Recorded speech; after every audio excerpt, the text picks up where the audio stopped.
दोस्तों ये है जावा 42 और इसका एक फ्यूल पंप का इश्यू आया था।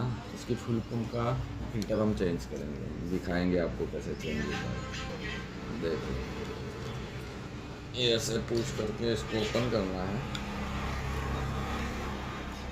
और इसका सॉकेट निकालना है। तो याद रखना है काम सारा कहाँ लगेगा।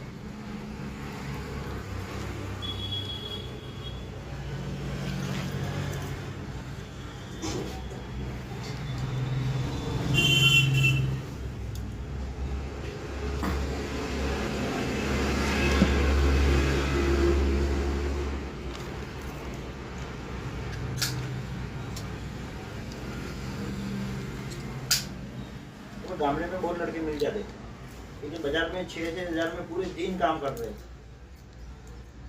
किराना में इधर पूरे दिन मेहनत कर रहे। इसमें क्या मेहनत करते थे? मैं फोन नहीं उठाऊं, अभी मेरे को क्या है, मेरा तो कुछ लेना देना है नहीं, एक तारीख से बंद हुए तो उसका हुआ है। मैं तो ऐसे सोचूं तो अपन उसको धंधा दिया, अपन क्यों बंद हो बेचारे को।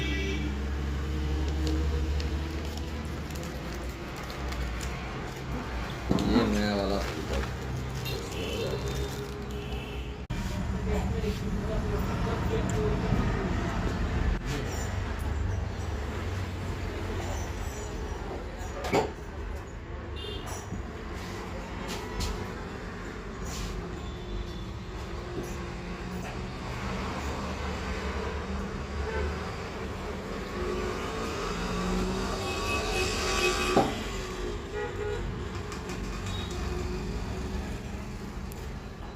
पुश कर दिया।